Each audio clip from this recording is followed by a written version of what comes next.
Hello mga kamex, good morning.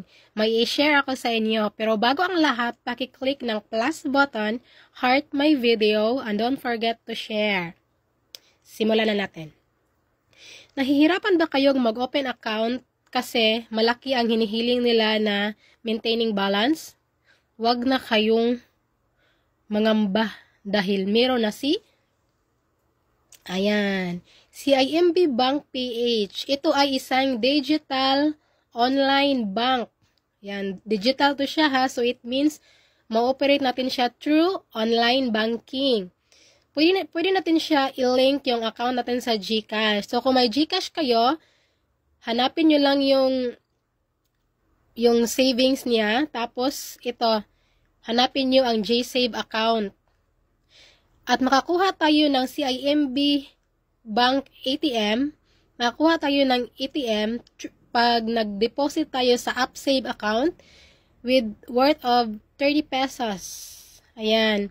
Pero yung sa akin is 100 pesos. So, kaya nabigyan ako ng ATM card. Ayan.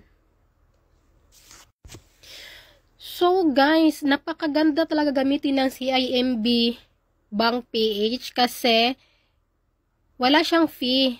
Kahit anong bank yung transfera natin ng pera, wala siyang fee. Either InstaPay or PesaNet. Wala talaga siyang fee, guys. It's zero. Zero fee.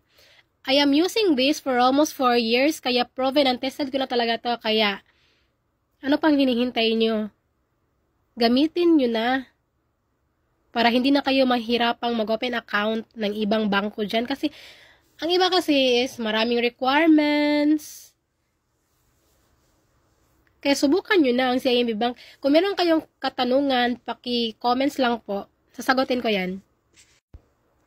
So ito guys, I got my ATM CIMB Bank kasi yung inopen ko is tatlo. Meron silang JSave, UpSave, at meron din silang, ano ba yung isa?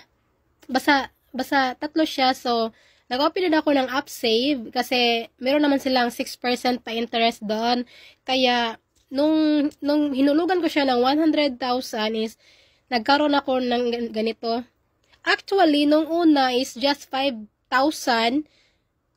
Mag-send sila ng ATM sa inyo. But now, updated na yung system nila. So, ngayon is 100,000. Pero pwede rin naman kayong hindi kumuha ng ganito kasi convenient naman yung banking transfer nila kasi wala namang fee, 'di ba? Kasi kung magamit kayo nito is may fee siya. So, banking na lang.